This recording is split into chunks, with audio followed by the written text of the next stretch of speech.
November 1942. The temperature had plunged below 0 Fahrenheit, the Volga River, just east of Stalingrad. A Soviet sergeant gripped the frozen steering wheel of his Studebaker US-6 truck, hands wrapped in whatever rags could provide insulation. Behind him, stacked under tarpaulins that stiffened in the brutal cold, sat tons of artillery shells bound for the 62nd Army's guns still firing inside the burning city across the river. Ahead, barely visible in the darkness and blowing snow, other trucks crawled forward at walking speed, their headlights taped to narrow slits, moving toward crossing points that German artillery had been targeting since sunset. The engine roar competed with another sound that had become grimly familiar: the deep, rhythmic thunder of German guns firing from positions within a few miles. Shells screamed overhead toward the eastern bank, searching for the convoys that came every night. The convoys always came, every night, no matter the weather, no matter the casualties. Soviet truck drivers like this sergeant, whose individual stories have largely been lost to history, made countless runs across the Volga through the fall and winter of 1942 to 43. The mortality rate among drivers and river transport crews ran devastatingly high. Trucks disappeared into the freezing Volga when ice gave way, burned beside roads after artillery strikes, or simply broke down in conditions that exceeded human tolerances. Yet the supplies got through: the shells, the fuel, the food, the reinforcements. Everything Chwikov's army needed to hold the city kept moving, delivered by drivers in trucks that had traveled farther to reach this frozen battleground than most soldiers would march in a lifetime. This is the story of how the Battle of Stalingrad was won not by tanks or planes, but by trucks. Thousands of trucks, driven by exhausted men through conditions that should have made logistics impossible. It's the story of how American industrial power, channeled through the Lend-Lease program, reached across 2 oceans and 3 continents to keep Soviet armies supplied. And it's the story of how a small Indiana city named South Bend built the vehicles that helped defeat the Wehrmacht. By November 1942, the battle for Stalingrad had been raging for 3 months, transforming the industrial city on the Volga into the deadliest killing ground in human history. But the real battle wasn't being fought only in the ruins between the grain elevator and the Red October factory. It was being fought on frozen roads stretching thousands of miles, in ship convoys crossing Arctic seas, in mountain passes through Iran, and on the treacherous ice of the Volga River itself. The Germans had calculated that Soviet logistics would collapse. The Luftwaffe had severed the Volga. German artillery commanded every approach to the city. Supply lines stretched hundreds of miles through territory the Wehrmacht had ravaged during their summer advance. The mathematics seemed inescapable. Stalingrad's defenders would run out of ammunition, food, and fuel within weeks. The city would fall, and with it, the entire southern Soviet Union. What German staff officers didn't understand was that they were fighting not just the Red Army, but American factories 6,000 miles away. They were facing a logistics system that violated every principle of European military science. They were about to learn that in modern war, the side with the most trucks beats the side with the best tactics.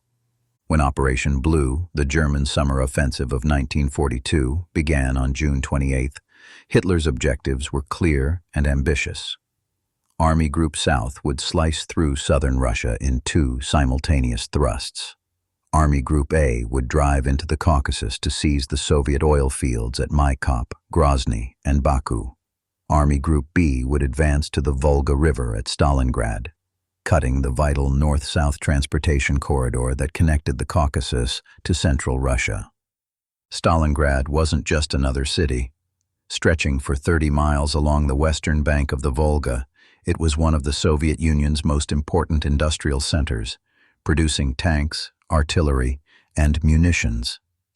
More critically, it sat at the easternmost bend of the Volga, the narrowest point where any invading Western force could reach the river. Control of Stalingrad meant control of the Volga, and control of the Volga meant severing the supply line that brought Caucasus oil and Persian Corridor Lend-Lease supplies to the Soviet heartland.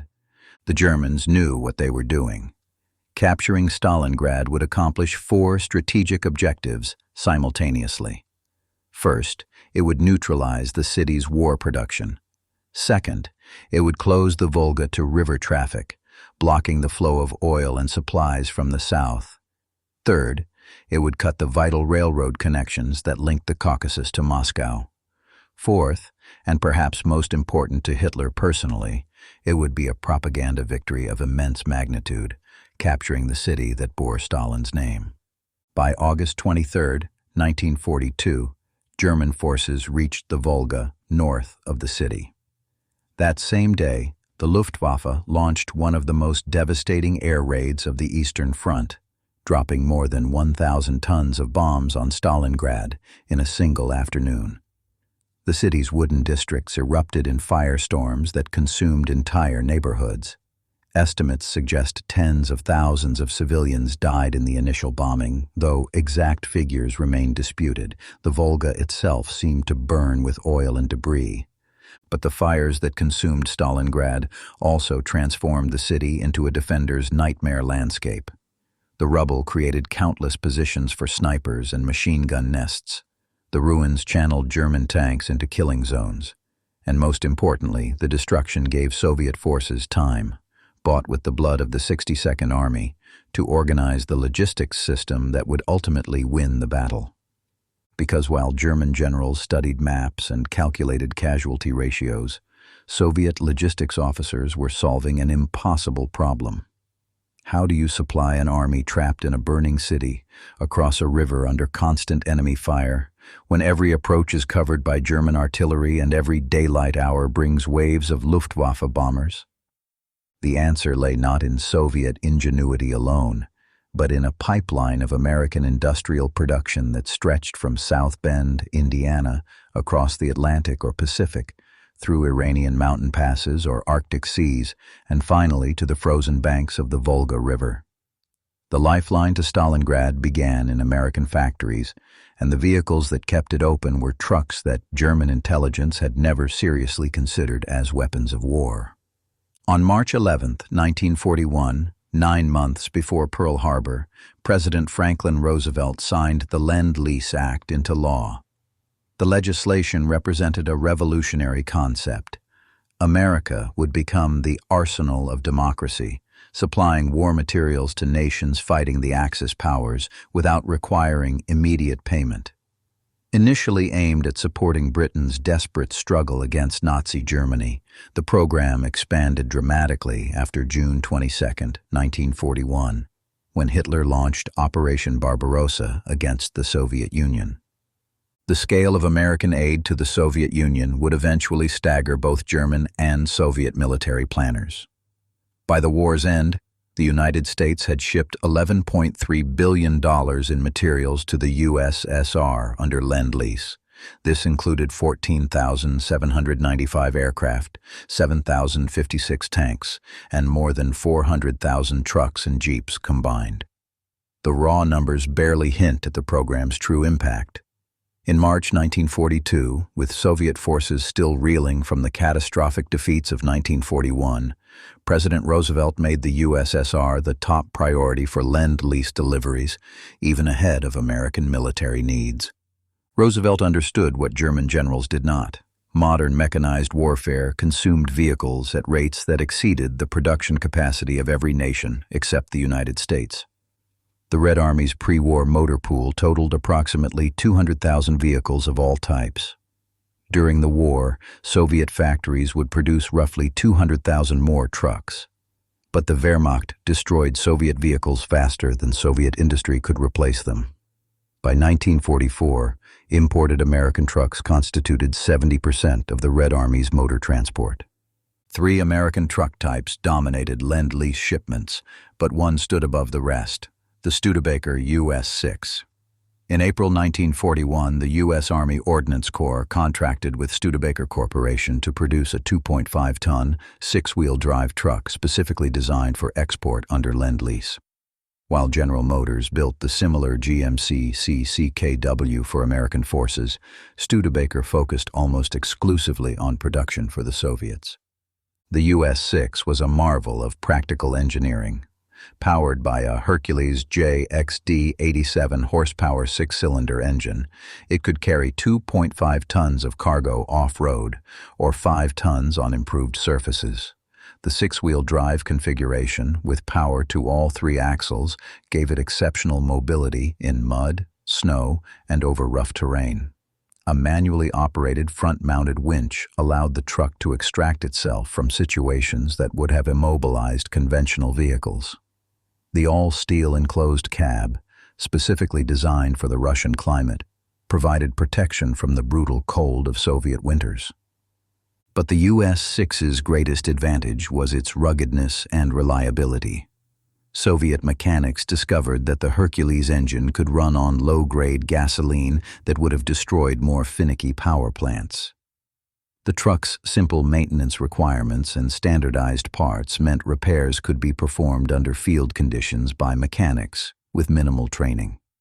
Soviet soldiers quickly nicknamed it Studer, and the name became a Russian slang term synonymous with reliability. Between 1941 and 1945, Studebaker's South Bend factory and REO Motor Company's Lansing plant produced 197,678 US-6 trucks. Of these, approximately 152,000, more than 75%, went to the Soviet Union.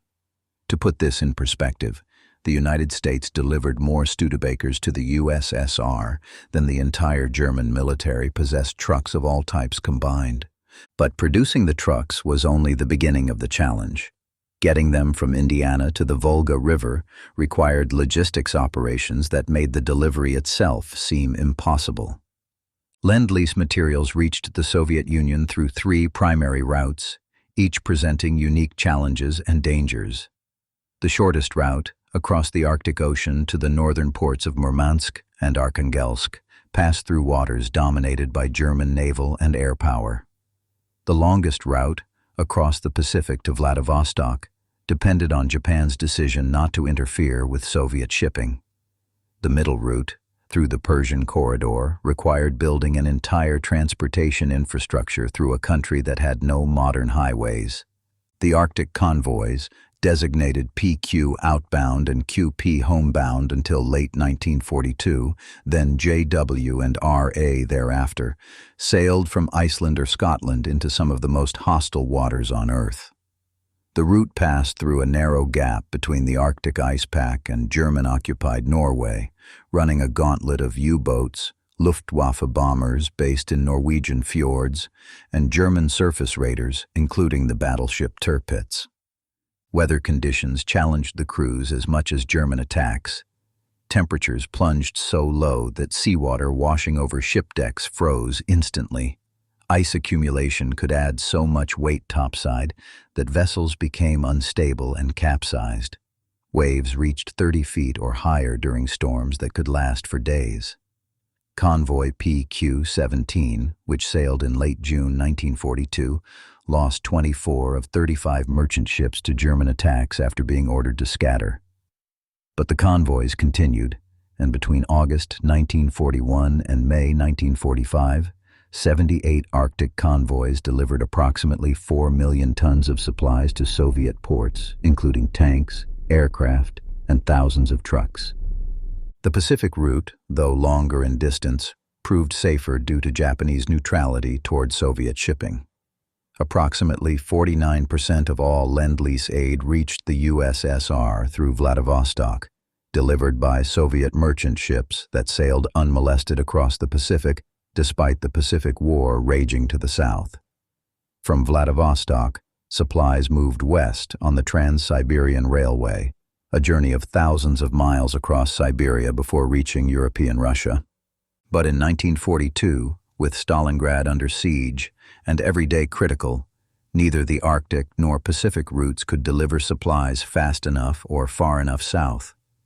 The solution lay through Iran, in what became known as the Persian Corridor. In August 1941, Britain and the Soviet Union had jointly invaded neutral Iran, deposing the Shah and taking control of the country's strategic railroad and road networks. The occupation transformed Iran into a supply bridge. Lend-Lease cargo shipped from American ports around the Cape of Good Hope to the Persian Gulf would be unloaded at Iranian ports like Bandar Shahpur and Khorramshahr. From there, supplies traveled north by truck convoy or rail through Tehran to the shores of the Caspian Sea. Soviet ships then ferried materials across the Caspian to Baku or Astrakhan, where they entered the Soviet logistics network. The Persian Corridor required massive infrastructure development. The Trans-Iranian Railway, built in the 1930s, was a single-track line that climbed through mountain passes, reaching 7,000 feet elevation. American engineers arrived in Iran in 1942, bringing ALCO diesel locomotives specifically designed for the demanding grades. By late 1943, the corridor was delivering more than 180,000 tons per month to the Soviet Union. For Studebaker trucks, the journey began at South Bend, Indiana, where they rolled off assembly lines at a rate approaching one vehicle per hour at peak production. Trucks traveled by rail to West Coast ports, loaded aboard Liberty ships for the voyage to Iran. The sea journey alone took 6 weeks. Once unloaded in the sweltering heat of the Persian Gulf, trucks faced a 1,000-mile overland journey through deserts and mountains, driven by American, British, or Iranian crews, before being turned over to Soviet authorities at the border. From there, the trucks still faced a journey of more than 1,000 miles to reach the fighting fronts. Those bound for Stalingrad traveled north through Azerbaijan, crossing the Caspian by ferry, then continuing overland through territories the Germans had ravaged during their summer advance. Many trucks were battle-damaged or worn out before they ever reached the front lines.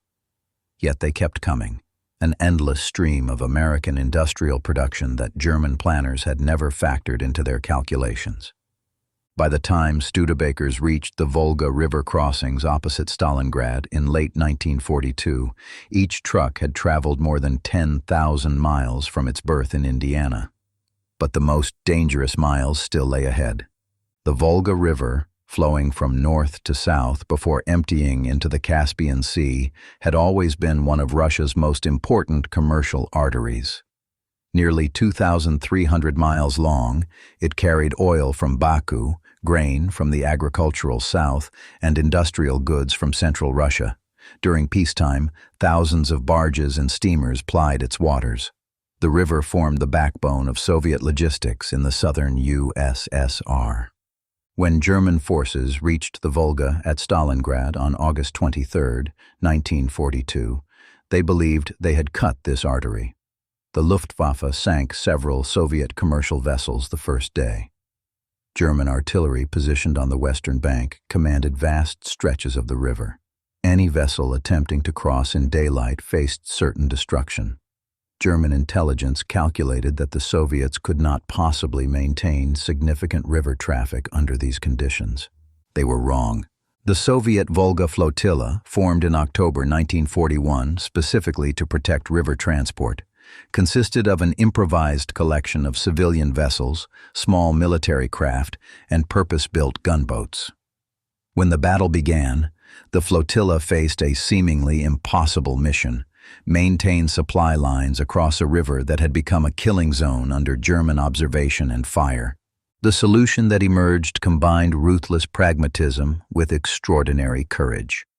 Available evidence and post-war Soviet accounts indicate that river crossings took place primarily at night to reduce visibility. Vessels were painted dark colors to blend with nighttime conditions. Small boats, steamers, and barges made multiple trips per night, loading supplies on the eastern bank and crossing to designated landing points still held by Soviet forces in the city. Larger vessels transported troops and heavy equipment. Armed gunboats provided what protection they could against German fire. The statistics of the Volga Flotilla's achievement from July 17 to November 18, 1942, remain staggering. In 4 months of continuous operations under enemy fire, the flotilla transported 62,225 troops into Stalingrad, delivered 15,000 tons of ammunition and other supplies, and evacuated 44,790 wounded soldiers and civilians. Additionally, the flotilla's floating batteries provided fire support with 76mm, 100mm, and 152mm guns that supplemented the artillery of the besieged 62nd Army. But the human cost was terrible. German aircraft dropped mines that claimed numerous vessels. Artillery fire destroyed boats and barges at an alarming rate. River crews worked exhausting shifts, with many vessels making only a handful of crossings before being sunk or damaged beyond repair. Soviet sources from the period described the Volga crossings in terms that emphasize their extreme danger, with crews understanding that casualties among river transport personnel ran extraordinarily high. The importance of the Volga route to the Red Army's success cannot be overstated. During the war, more than 8 million tons of supplies moved north along the river, including Lend-Lease materials shipped via Iran and the Caspian Sea. The river was not just a tactical supply line for Stalingrad. It was a strategic artery that connected the Soviet heartland to the resources of the Caucasus and Central Asia. The answer came from lessons learned hundreds of miles to the north during another desperate siege. Soviet engineers and logistics officers could draw on their experiences with ice road operations at Leningrad to inform similar efforts at Stalingrad. While Stalingrad dominated headlines in late 1942, another Soviet city remained under siege. Leningrad, surrounded by German and Finnish forces since September 1941, faced a humanitarian catastrophe. With land routes cut and the city isolated, more than 2 million civilians faced starvation during the brutal winter of 1941–42. Soviet estimates suggest that 11,000 people died from hunger-related causes in November 1941 alone. In December, the death toll exceeded 50,000. By January and February 1942, approximately 100,000 died each month. The only hope for Leningrad's survival lay across Lake Ladoga, roughly 30 miles of water that froze solid in winter. When the lake ice grew thick enough to support vehicle traffic, usually by late November, Soviet engineers created the Road of Life, a truck route across the frozen lake that connected Leningrad to supply depots on the eastern shore. The first truck convoy crossed on November 22, 1941. 60 trucks made that initial crossing, moving at walking speed across ice that groaned and cracked under their weight. Drivers stood on the running boards with doors open, ready to jump free if the ice gave way. The first night's delivery totaled just 33 tons of flour, far short of the city's needs. But within weeks, the Soviet supply service had organized a system that would deliver significantly increased tonnages by January. Among the drivers who kept the Road of Life operating was Mikhail Tverdokleb. In December 1941, he was transporting boxes of tangerines across Lake Ladoga, New Year's presents for the children of besieged Leningrad from the Republic of Georgia. His experience, and that of thousands like him, exemplified the determination that kept supplies moving under impossible conditions. The Road of Life operated under conditions that made supply operations seem impossible. Ice thickness varied dangerously across the lake. German artillery shelled the route from positions on the southern shore. Luftwaffe bombers attacked convoys during daylight hours. Trucks broke through thin ice and sank, drowning their drivers. By war's end, more than 1,000 vehicles had been lost in Lake Ladoga, yet the system worked. Between November 1941 and April 1942, truck convoys delivered enough food to prevent total starvation. The next winter, 1942–43, an improved road system delivered 210,000 tons of supplies and evacuated more than 200,000 people, despite shorter periods of safe ice conditions. The Road of Life saved Leningrad, and its lessons would be applied at Stalingrad. When the Volga froze in late November 1942, Soviet engineers applied lessons learned from earlier ice road operations, including those on Lake Ladoga at Leningrad. While the specific details of ice road operations at Stalingrad are less extensively documented than the famous Road of Life, available evidence suggests that Soviet forces created designated crossing zones that could be approached under cover of darkness or through terrain features providing some protection from direct observation. Engineers would have tested ice thickness constantly, marking safe routes. When ice proved insufficiently thick for vehicles, supplies likely moved by horse-drawn sleds or were carried by hand. As ice thickened through December and January, heavier vehicles could make crossings under cover of darkness. The drivers who made these crossings faced extraordinary danger. Based on accounts from similar operations elsewhere and the tactical situation at Stalingrad, we can infer the conditions they encountered. Moving at slow speeds across ice of variable thickness, with German artillery positions overlooking many potential crossing points. Flares could illuminate the river at unpredictable moments, exposing convoys to more accurate fire. For trucks carrying ammunition, a single shell hit could trigger catastrophic secondary explosions. Soviet military records and post-war accounts describe the hazards of Volga ice crossings during the winter of 1942–43. Ice could give way without warning in areas where thickness varied. German artillery fire created shock waves that traveled through the ice, potentially causing structural failure even when shells didn't score direct hits. Drivers who went into the freezing water had only minutes before hypothermia made survival impossible. The combination of these factors made ice road duty one of the most dangerous assignments in an already perilous campaign. The ice road operations at Stalingrad never achieved the scale of Lake Ladoga's Road of Life. The siege conditions inside the city, the smaller defender force compared to Leningrad's population, and the shorter duration before the Soviet counteroffensive succeeded, all meant that Stalingrad's ice crossings were tactical rather than strategic operations. But they demonstrated the same principle. Soviet logistics could adapt to any condition, no matter how extreme, and maintain supply lines that German military science declared impossible. By early January 1943, the ice was thick enough to support even the heaviest loads. American Studebaker trucks, their engines kept running continuously to prevent freezing, crossed the Volga carrying ammunition, food, and fuel. They returned with wounded soldiers who would have died without evacuation. The American trucks proved their value on the ice roads. Their six-wheel drive provided traction that two-axle vehicles couldn't match, and their powerful engines could maintain momentum that often meant the difference between making it across and breaking through thin ice. The German staff officers who had calculated that cutting the Volga would starve Stalingrad's defenders learned the same lesson their colleagues had learned at Leningrad. Underestimating Soviet logistics resilience was a fatal mistake.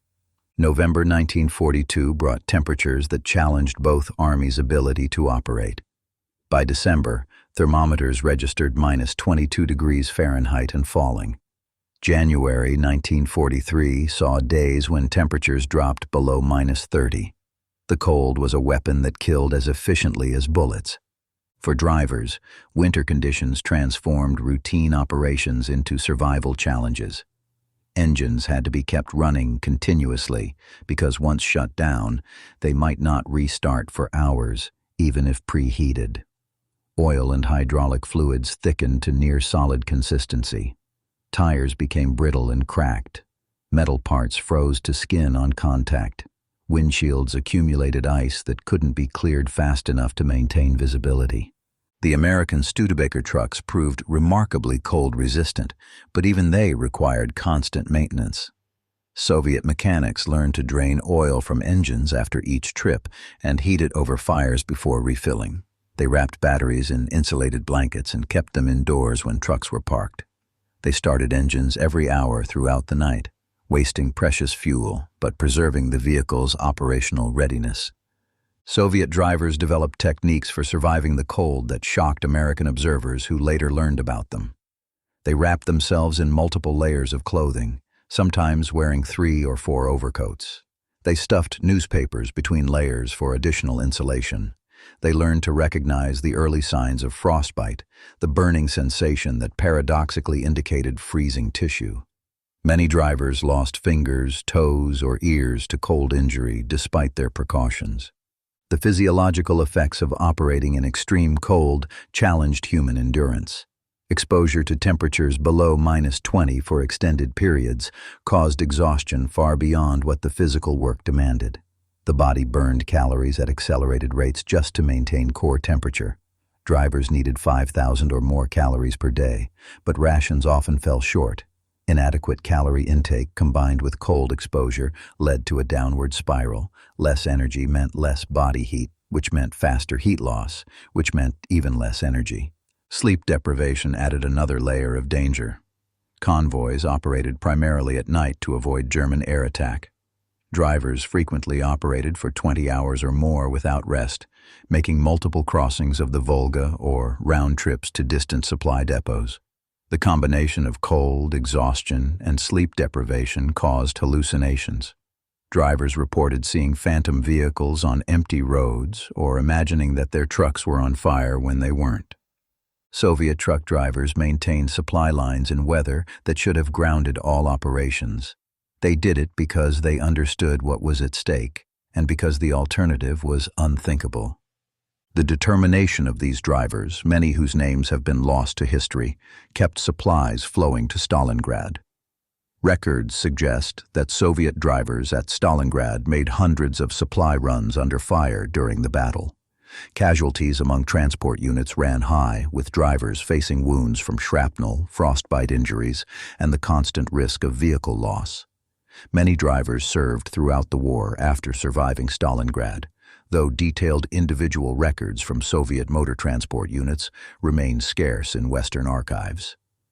They were not heroes in the traditional sense, no dramatic charges or last stands against overwhelming odds. But their daily courage under conditions of grinding hardship won battles as surely as any infantry assault. And increasingly, they did it in American trucks that had traveled halfway around the world to reach the frozen Volga. German military doctrine, developed over centuries of European warfare, emphasized the interdiction of enemy supply lines as a fundamental principle. The Luftwaffe had demonstrated its capability to disrupt logistics during the invasions of Poland, France, and the early stages of Barbarossa. German artillery had proven deadly accurate. Mine warfare had shown promise. By all German calculations, Soviet supply operations to Stalingrad should have collapsed under sustained pressure. They did not, and German intelligence struggled to understand why. The Luftwaffe attempted to close the Volga from the air. Bombers struck at river crossings, ferry terminals, and concentration areas on the eastern bank. The attacks inflicted significant casualties and destroyed numerous vessels. But the raids never achieved the sustained intensity necessary to completely stop river traffic. German air units faced their own logistics problems, fuel shortages, mechanical failures, and the need to support ground operations across a vast front. They could harass Soviet river traffic, but not eliminate it. German artillery enjoyed better positioning but faced different challenges.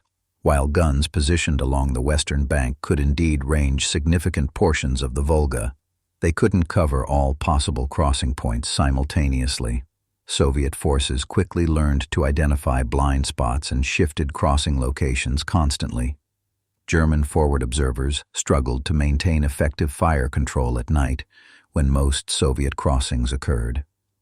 Ammunition shortages, a growing problem for German forces by late 1942, meant artillery fire had to be rationed.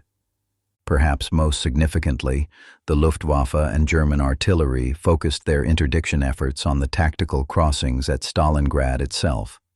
They largely ignored or couldn't reach the strategic supply lines farther east, the railroads and truck routes that delivered supplies to the eastern bank of the Volga.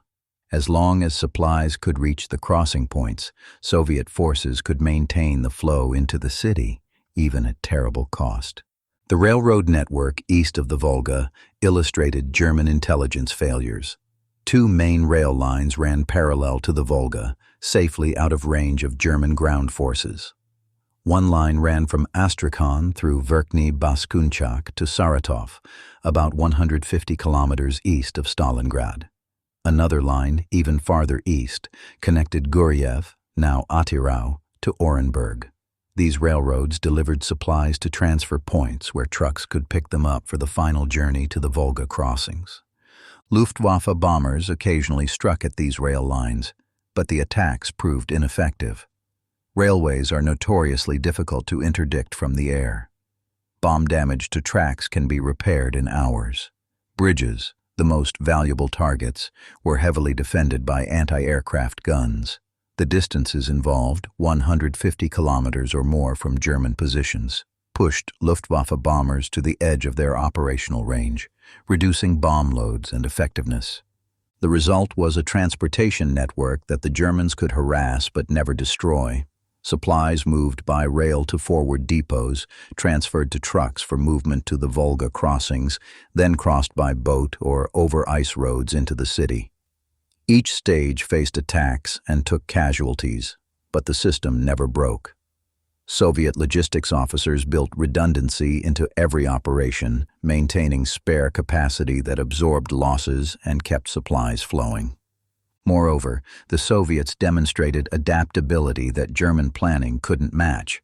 When daylight operations became impossible, they moved at night. When large vessels became too vulnerable, they switched to smaller boats. When the river froze, they created ice roads. When one crossing point became too dangerous, they opened another.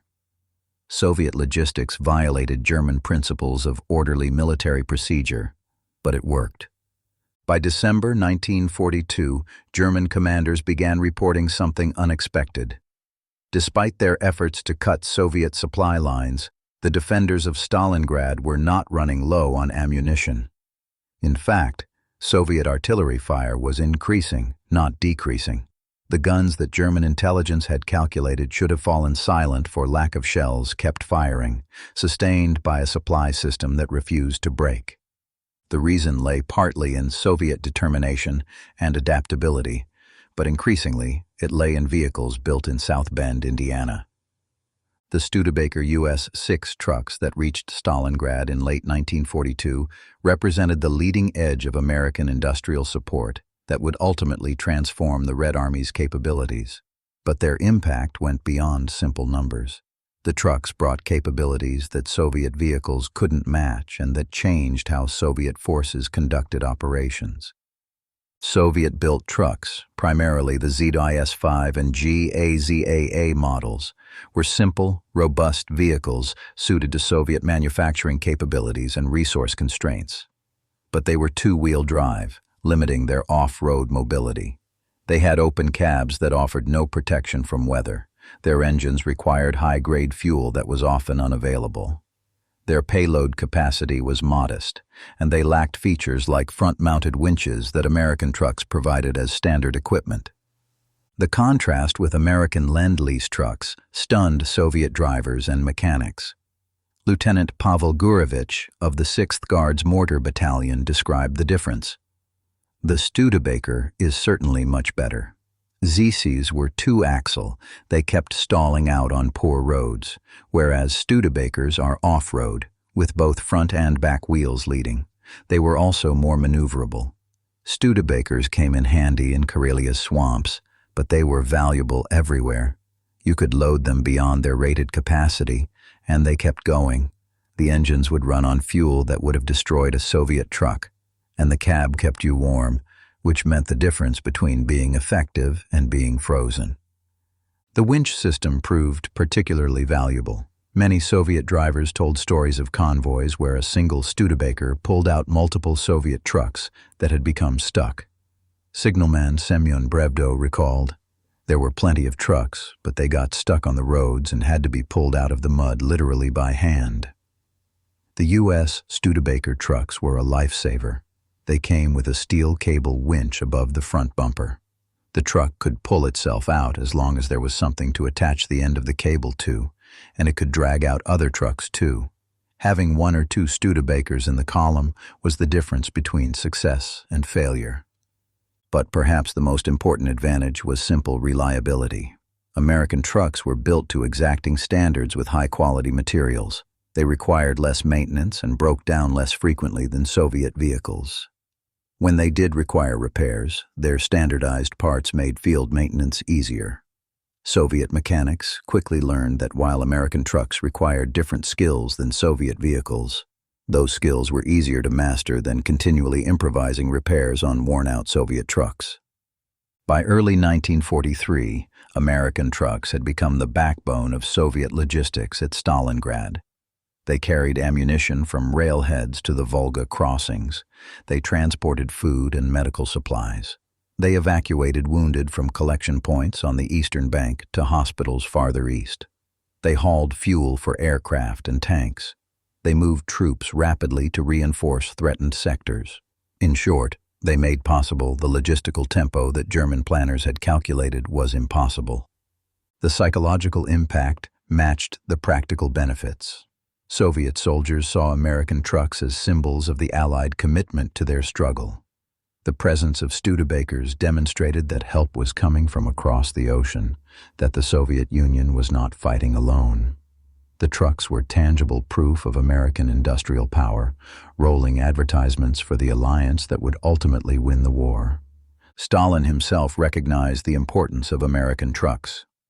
Soviet records indicate that in January 1945, a letter of appreciation was sent to Studebaker Corporation from Soviet authorities, thanking them for the quality of the US-6. After the war, Soviet Premier Nikita Khrushchev, who had served as political commissar at Stalingrad, spoke candidly about the role of Lend-Lease vehicles in his memoirs. Our losses would have been colossal because we would have had no maneuverability.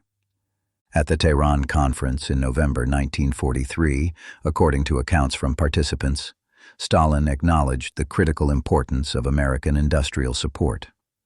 While specific quotations vary among sources, the sentiment Stalin expressed was clear. American machinery and vehicles had proven essential to Soviet military operations. Without Lend-Lease trucks and equipment, the USSR's ability to conduct large-scale mechanized warfare would have been severely compromised. The statistics support Stalin's assessment. By war's end, American Lend-Lease had provided more than 400,000 trucks and jeeps to the Soviet Union. During the same period, Soviet factories produced approximately 200,000 trucks total.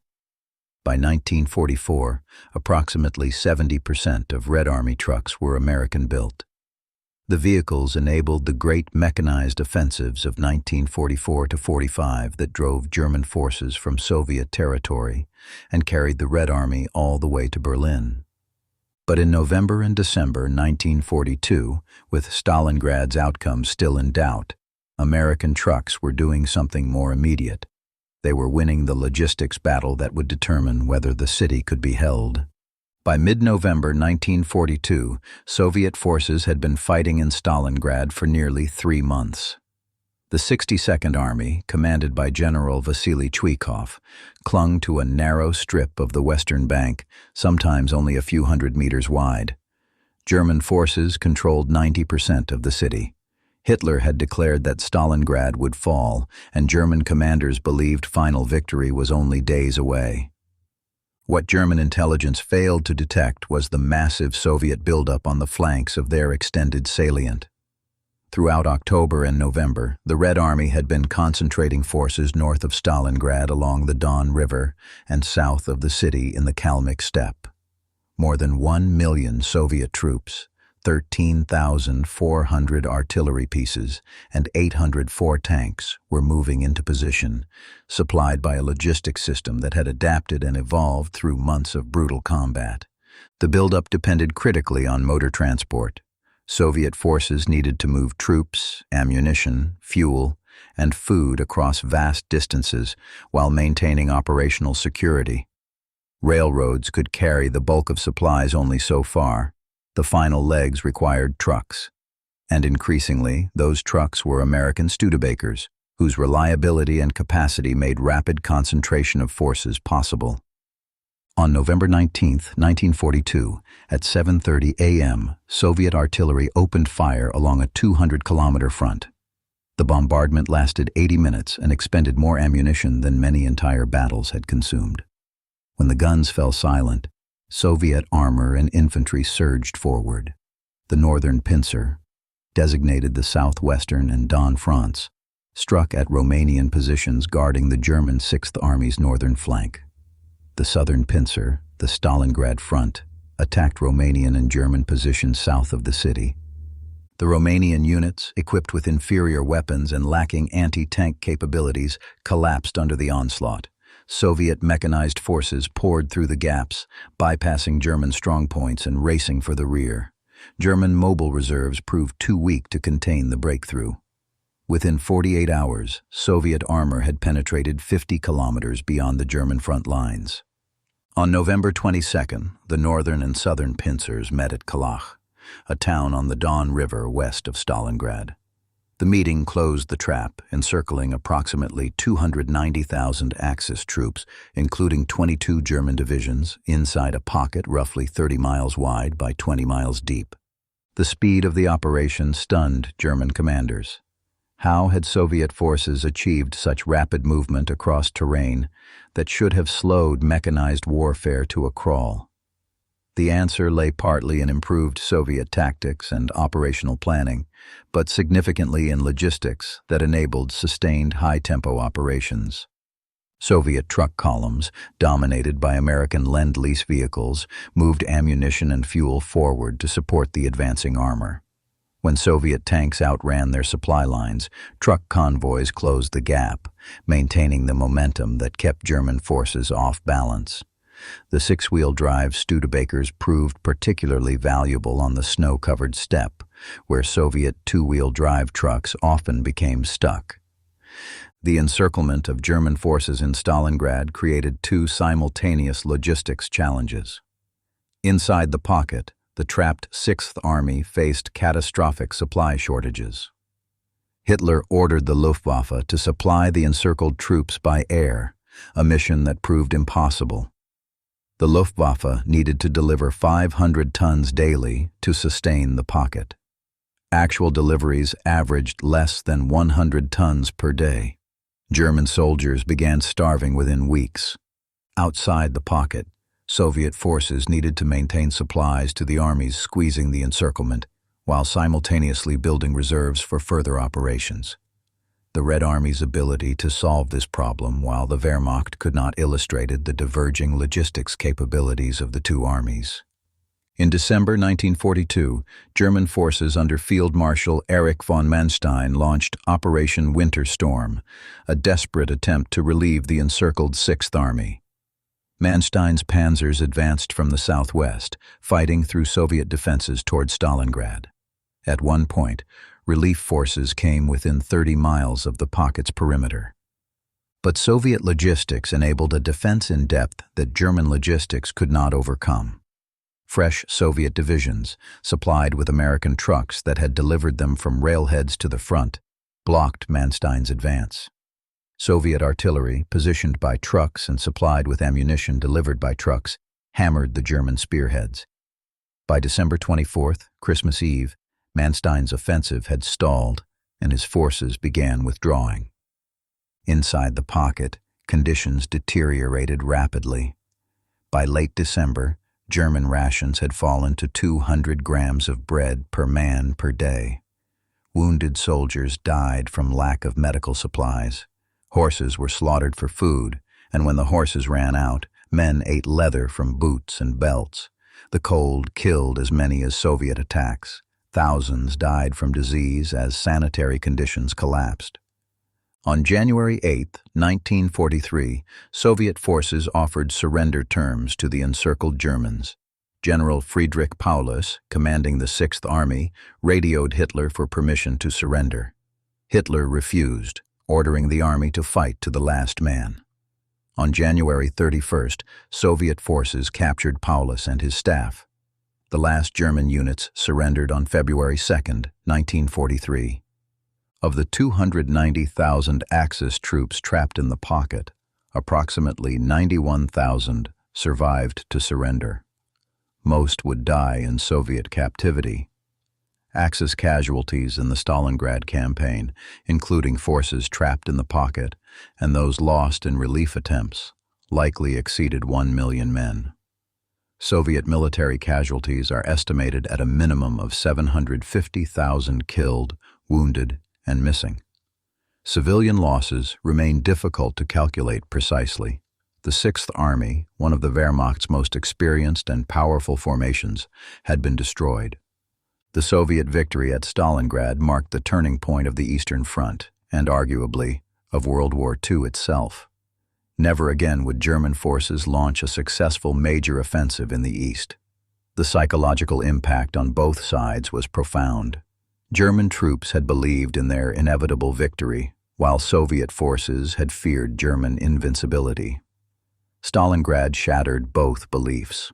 But beyond the tactical and psychological effects, Stalingrad demonstrated that the Red Army had solved the logistics problems that had plagued it in 1941 and early 1942.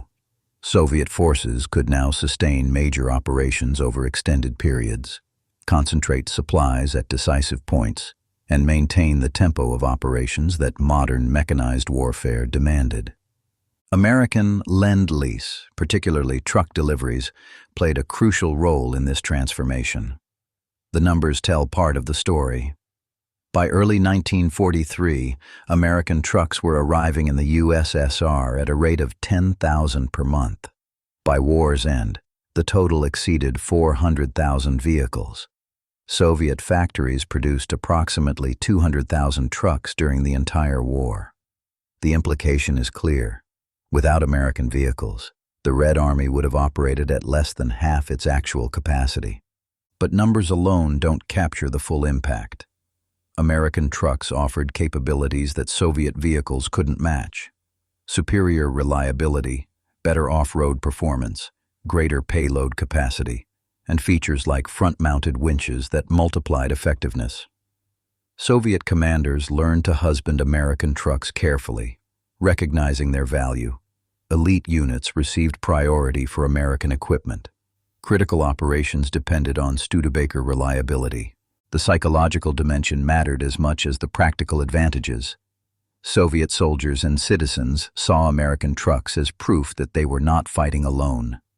The vehicles represented Allied commitment to defeating Hitler, tangible evidence that help was coming. Political officers used American trucks in propaganda, pointing to them as symbols of the capitalist power's support for the Soviet Union's heroic struggle. The famous Katyusha rocket launchers, which struck terror into German forces, were often mounted on Studebaker chassis. The BM-13 and BM-31 variants placed rocket rails on American truck beds, creating mobile artillery that could saturate target areas with devastating fire, then relocate before German counter-battery fire could respond. The distinctive thunder of the rocket salvos became one of the most feared sounds on the Eastern Front, and that thunder rolled from American wheels. After Stalingrad, the character of the Eastern Front changed fundamentally. Soviet forces shifted from desperate defense to sustained offense. The great mechanized operations of 1943, 1944, and 1945, operations that liberated Ukraine, Belarus, and the Baltic states before driving into Germany itself, depended on logistics that American trucks made possible. German intelligence, analyzing the reasons for their defeat at Stalingrad, identified multiple factors: Soviet tactical improvements, better artillery coordination, improved armor tactics, more aggressive leadership. But the German analysts missed or downplayed the most important change. Soviet logistics had evolved from a crippling weakness to a significant advantage, and that evolution was powered by American trucks. Behind every statistic, every ton of supplies delivered, every mile driven, stand human beings who paid the price in exhaustion, suffering, and too often, death. The logistics victory at Stalingrad was written in the blood and sacrifice of thousands of drivers, mechanics, and support personnel whose names history rarely records. Soviet truck drivers during the Stalingrad campaign faced conditions that tested human endurance to its limits. They drove through blizzards that reduced visibility to feet. They navigated frozen roads where a momentary inattention could send a truck over a cliff or into a ravine. They crossed ice that might collapse at any moment, knowing the freezing water below meant death in minutes. They endured artillery fire that could arrive without warning, transforming a road into a killing zone in seconds. The cold alone killed scores of drivers. Frostbite was so common that medical personnel stopped recording cases unless amputation was required. Many drivers lost fingers or toes to cold injury, but continued working. Sleep deprivation from 20-hour duty days caused hallucinations and dangerous errors in judgment. Inadequate rations led to malnutrition that made men more vulnerable to cold and disease. Yet morale remained high, sustained by the knowledge of what their work meant. Drivers understood that the shells they delivered would be fired at German positions within hours. The food they transported would feed soldiers holding the line. The wounded they evacuated would live because they made the journey despite the risks. This sense of purpose sustained men through conditions that should have broken them. The same sacrifice characterized the crews of the Volga Flotilla. River sailors worked continuously for days without rest, making multiple crossings per night under fire. Casualties were so high that crews expected to be killed or wounded within weeks of beginning operations, yet volunteers stepped forward to replace losses, understanding that without the river crossings, the city would fall. American personnel involved in delivering Lend-Lease supplies faced their own dangers, though of different types. The Arctic convoy sailors endured German U-boat and air attacks while battling weather that could capsize ships. American truck drivers in the Persian Corridor drove through temperatures exceeding 120 degrees Fahrenheit, across mountain roads, where mechanical failure meant being stranded miles from help. American railway engineers in Iran worked in conditions that destroyed equipment and challenged human endurance. The human dimension of the logistics victory at Stalingrad encompasses not only those who delivered supplies directly to the front, but also the vast network of support personnel who made deliveries possible. Mechanics who kept trucks running in temperatures that froze tools solid. Railway workers who repaired bomb-damaged tracks within hours of attacks. Port workers who unloaded ships in Arctic blizzards or Persian Gulf heat. Warehouse personnel who sorted and distributed supplies. Every link in the chain required human beings willing to work under conditions that would have excused failure. Recognition of these contributions came slowly and incompletely. Soviet decorations emphasized combat heroism over logistics support. American society celebrated soldiers and sailors, not the civilian workers who built the trucks or loaded the ships.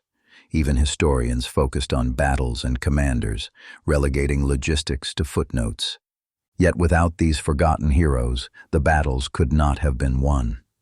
The most brilliant tactics, the bravest soldiers, the most skilled commanders, all mean nothing if troops lack ammunition, food, and fuel.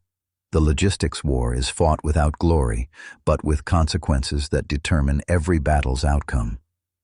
At Stalingrad, the logistics war was won by ordinary people performing extraordinary acts of endurance and courage.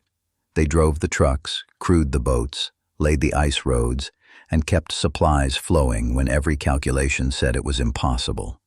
They are the real heroes of Stalingrad, as important to victory as any infantry soldier who stormed a German strongpoint. In February 1943, as the last German troops in Stalingrad surrendered, the magnitude of the disaster became clear to German high command.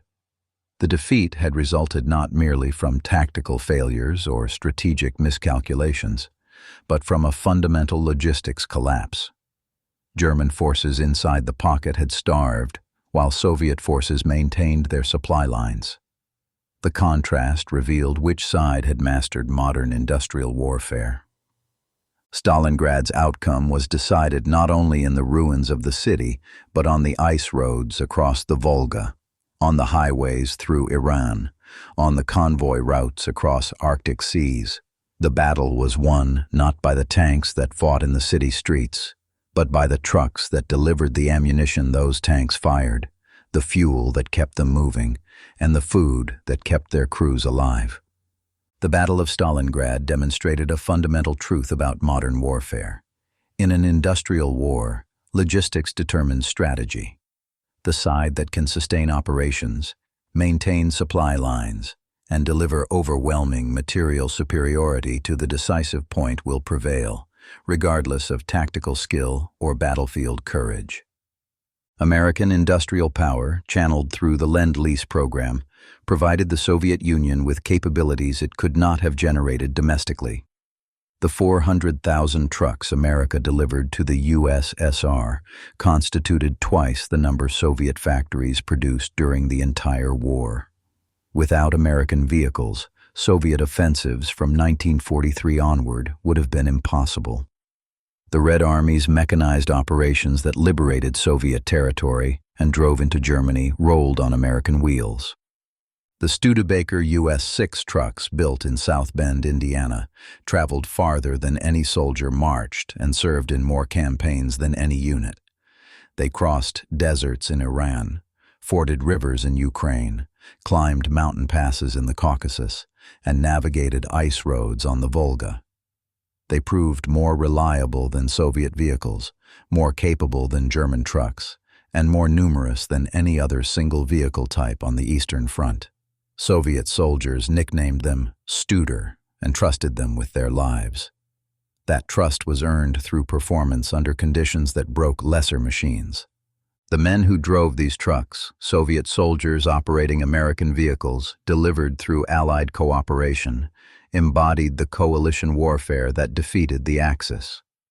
They demonstrated that industrial democracy could mobilize resources on a scale that totalitarian efficiency could never match. They proved that logistics, so often dismissed as unglamorous support, wins wars as surely as combat operations. When historians evaluate Stalingrad, they typically focus on the urban combat, the encirclement operation, or the German High Command's failures. These factors matter. But the fundamental reason Soviet forces prevailed while German forces collapsed was that Soviet supply lines held while German supply lines broke. Soviet forces received ammunition while German forces ran out. Soviet wounded received medical care while German wounded died. Soviet troops received food while German troops starved. Logistics determined the outcome, and American trucks provided the logistics capability that made victory possible. The lesson extends beyond World War II. Every conflict since has reaffirmed that maintaining supply lines under adverse conditions determines military success more reliably than any other factor. The side that solves its logistics problems can sustain operations. The side that fails to solve them loses, regardless of tactical skill. At Stalingrad in the winter of 1942-43, the Soviet Union solved the logistics problem that German commanders believed was unsolvable. They did it with extraordinary courage and determination, with tactical flexibility and operational adaptation, and with American trucks that traveled 10,000 miles to reach the frozen Volga River. The verdict of history is clear. Logistics wins wars. At Stalingrad, American trucks, Soviet determination, and Allied cooperation combined to win the most decisive battle of World War II. The trucks that mattered more than tanks delivered the supplies that saved a city, turned the tide of a war, and changed the course of history. If you found this story compelling, please like this video and subscribe to our channel.